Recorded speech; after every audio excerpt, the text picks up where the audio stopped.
Welcome back. Dharmasthala ತಲೆಬುರುಡೆ ಕೇಸ್ಗೆ ಸ್ಫೋಟಕ ಟ್ವಿಸ್ಟ್ ಸಿಗ್ತಾ ಇದೆ. ಒಡನಾಡಿ ಸಂಸ್ಥೆಗೆ ಗುಪ್ತಚರ ಇಲಾಖೆ ಅಧಿಕಾರಿಗಳು ಭೇಟಿ ಕೊಟ್ಟಿದ್ದಾರೆ. ಷಡ್ಯಂತ್ರದ ಹಿಂದೆ ಒಡನಾಡಿ ಸಂಸ್ಥೆ ಇದೆ ಅನ್ನುವ ಆರೋಪದ ಹಿನ್ನೆಲೆ, ಸಂಶಯದ ಹಿನ್ನೆಲೆ ಕಳೆದ 3 ವರ್ಷದ ಆಡಿಟ್ ವರದಿಯನ್ನ ಅಧಿಕಾರಿಗಳು ಕೇಳಿದ್ದಾರೆ.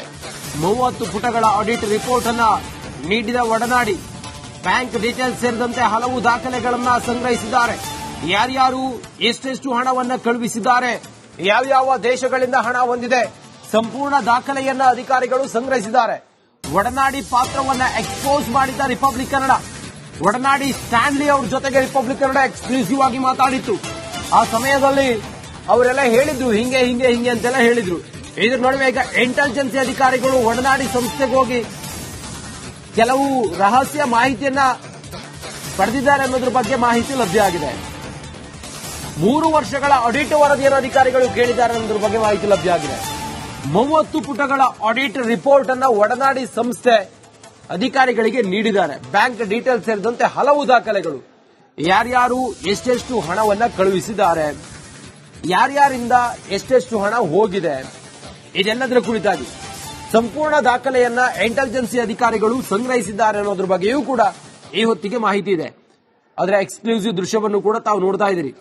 ಅಧಿಕಾರಿಗಳು ಬಂದು ಒಡನಾಡಿ ಸಂಸ್ಥೆಗೆ ಬಂದು ಮಾಹಿತಿಯನ್ನ ಪಡ್ಕೊಂಡು ದಾಖಲೆಯನ್ನ ಸಂಗ್ರಹಿಸಿ ಈ ಪ್ರಕರಣದಲ್ಲಿ ಒಡನಾಡಿ ಸಂಸ್ಥೆಯ ಪಾತ್ರ ಏನಾದರೂ ಇದೆಯಾ ಅನ್ನೋದನ್ನ ಪರಿಶೀಲನೆ ಮಾಡಿರುವಂತಹ ಘಟನೆ ಇದು.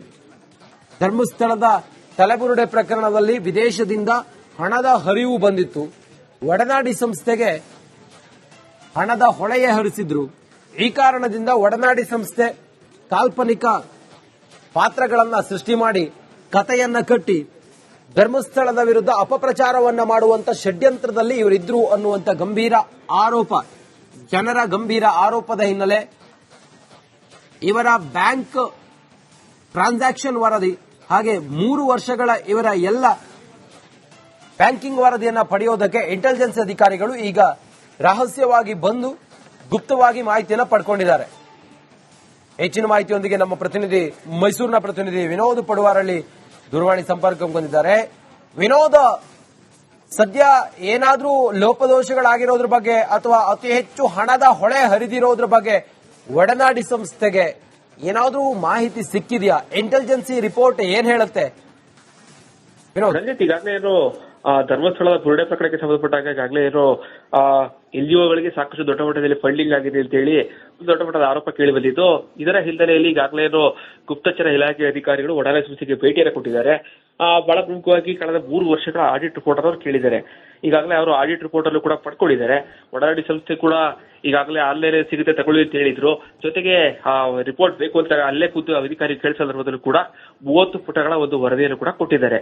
ಈಗ ಆ ವರದಿಯಲ್ಲಿ ಕಳೆದ 3 ವರ್ಷಗಳಿಂದ ಆ ಸಂಸ್ಥೆಗೆ ಎಲ್ಲಿಂದ ಹಣ ಬರ್ತಾ ಇದ್ದು, ಜೊತೆಗೆ ಯಾರೆಲ್ಲ ಹಣವನ್ನ ಕೊಟ್ಟಿದ್ದಾರೆ ಪ್ರತಿಯೊಂದು ಕೂಡ ಅವರು ಆಡಿಟ್ ಮಾಡಿಸಿರ್ತಾರೆ. ಸೊ ಹೀಗಾಗಿ ಆ ಆಡಿಟ್ ರಿಪೋರ್ಟ್ ಅನ್ನು ನೋಡುವ ಸಂದರ್ಭದಲ್ಲಿ ಅಧಿಕಾರಿಗಳಿಗೆ ಯಾವೆಲ್ಲ ಮಾಹಿತಿಗಳು ಸಿಕ್ಕಿದೆ, ಸದ್ಯಕ್ಕೆ ಯಾವುದೇ ರೀತಿಯಾದಂತಹ ಮಾಹಿತಿಗಳ ಅಧಿಕಾರಿಗಳು ಕೊಟ್ಟಿಲ್ಲ, ಇಲ್ಲೂ ಕೂಡ ಪರಿಶೀಲನೆ ಮಾಡ್ತಾ ಇದೆ ಅಂತ ಹೇಳಿದ್ದಾರೆ. ಈಗಾಗಲೇ ಒಡನಾಡಿ ಸಂಸ್ಥೆಯು ಕೂಡ ಕಳೆದ ಹಲವು ವರ್ಷಗಳಿಂದ ಕೂಡ ಮೈಸೂರಿನಲ್ಲಿ ಕೆಲಸವನ್ನು ಮಾಡ್ತಾ ಇದೆ.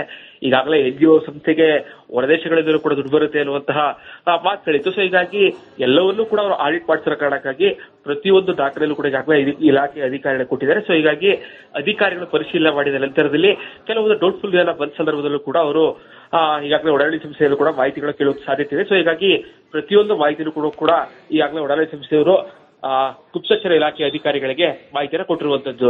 ರಂಜಿತ್, ಓಕೆ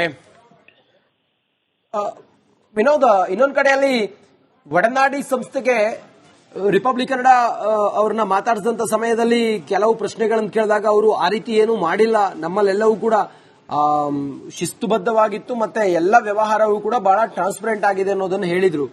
ಸದ್ಯ ಈಗ ಅಧಿಕಾರಿಗಳು ಇಲ್ಲಿ ಪರಿಶೀಲನೆ ಮಾಡಿದಂತ ಸಮಯದಲ್ಲಿ ಏನಾದರೂ ಮಾಹಿತಿ ಸಿಕ್ಕಿದ್ದು ಅಥವಾ ಇವರು ತಲೆಬುರುಡೆ ಪ್ರಕರಣಕ್ಕೆ ಇವರ ಸಂಬಂಧ ಇರೋದು ಅಥವಾ ಅಲ್ಲಿಂದ ಫಂಡಿಂಗ್ ಆಗಿರೋದು ಆ ರೀತಿ ಏನಾದರೂ ಮಾಹಿತಿ ಗುಪ್ತಚರ ಅಧಿಕಾರಿಗಳಿಗೆ ಸಿಕ್ಕಿದೆಯಾ?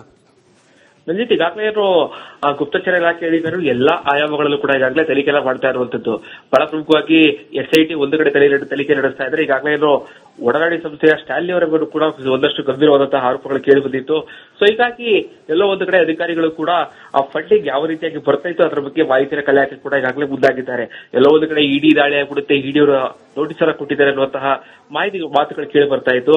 ಅದೆಲ್ಲವನ್ನು ಕೂಡ ಅಲ್ಲಿಗೆಳೆದಿದ್ರು ಒಡನಾಡಿ ಸಂಸ್ಥೆಯವರು. ಯಾವುದೇ ರೀತಿಯಾದಂತಹ ನೋಟಿಸ್ಗಳು ಬಂದಿಲ್ಲ, ಯಾವುದೇ ನೋಟಿಸ್ ಬಂದ್ರು ಕೂಡ ಅವರಿಗೆ ಉತ್ತರ ಕೊಡೋದಕ್ಕೆ ನಾವು ಸಿದ್ಧ ಆಗಿದ್ದೀವಿ ಅಂತ ಹೇಳಿ ಒಂದಷ್ಟು ಮಾಹಿತಿಗಳನ್ನ ಈಗಾಗಲೇ ರಿಪಬ್ಲಿಕ್ ಜೊತೆ ಮಾತಾಡುವ ಸಂದರ್ಭದಲ್ಲಿ ಕೂಡ ಹೇಳಿದ್ರು. ಸೊ ಅದೇ ರೀತಿಯಲ್ಲಿ ಈ ಕಳೆದ 3 ವರ್ಷಗಳಿಂದ ಈಗಾಗಲೇ ಕಳೆದ 35 ವರ್ಷಗಳಿಂದ ಅವರು ಮೈಸೂರಿನಲ್ಲಿ ಈ ಒಂದು ಸಂಸ್ಥೆ ನಡೆಸ್ಕೊಂಡು ಬರ್ತಾ ಇದ್ದಾರೆ.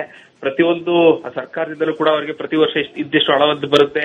ಜೊತೆಗೆ ಬೇರೆ ಬೇರೆ ಸಂಘ ಸಂಸ್ಥೆಗಳಿರ್ಬೋದು, NGOಗಳು ಮತ್ತೆ ಎಲ್ಲವೂ ಕೂಡ ಅವರಿಗೆ ಹಣವನ್ನು ಕೊಡ್ತಾರೆ. ಸೊ ಅದು ಪ್ರತಿಯೊಂದು ಕೂಡ ದಾಖಲೆಯನ್ನು ಕೂಡ ಇಟ್ಕೊಂಡಿರ್ಬೇಕಾಗಿರುತ್ತೆ.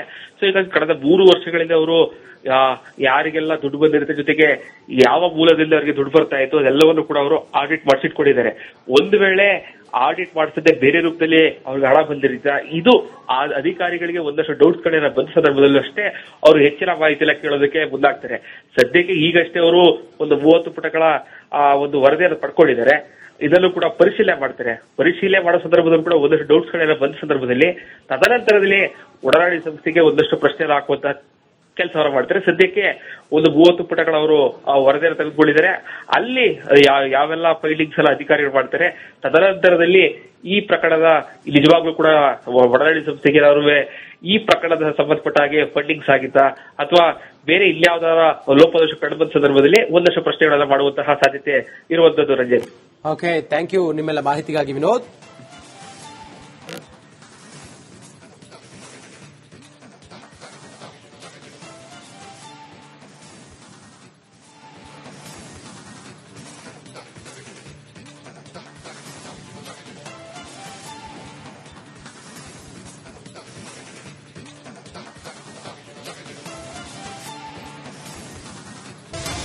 Welcome back. ಧರ್ಮಸ್ಥಳ ಕಲಬುರಗಿ ಕೇಸ್ಗೆ ಸ್ಫೋಟಕ ಟ್ವಿಸ್ಟ್ ಸಿಗ್ತಾ ಇದೆ. ಒಡನಾಡಿ ಸಂಸ್ಥೆಗೆ ಗುಪ್ತಚರ ಇಲಾಖೆ ಅಧಿಕಾರಿಗಳು ಭೇಟಿ ಕೊಟ್ಟಿದ್ದಾರೆ.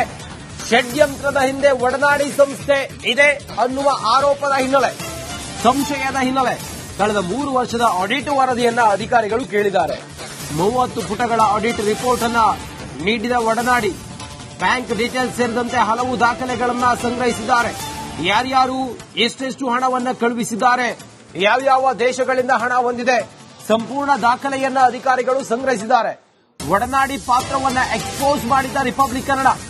ಒಡನಾಡಿ ಸ್ಟ್ಯಾನ್ಲಿ ಅವ್ರ ಜೊತೆಗೆ ರಿಪಬ್ಲಿಕ್ ಕನ್ನಡ ಎಕ್ಸ್ಕ್ಲೂಸಿವ್ ಆಗಿ ಮಾತಾಡಿತ್ತು. ಆ ಸಮಯದಲ್ಲಿ ಅವರೆಲ್ಲ ಹೇಳಿದ್ರು ಹಿಂಗೆ ಹಿಂಗೆ ಹಿಂಗೆ ಅಂತೆಲ್ಲ ಹೇಳಿದ್ರು.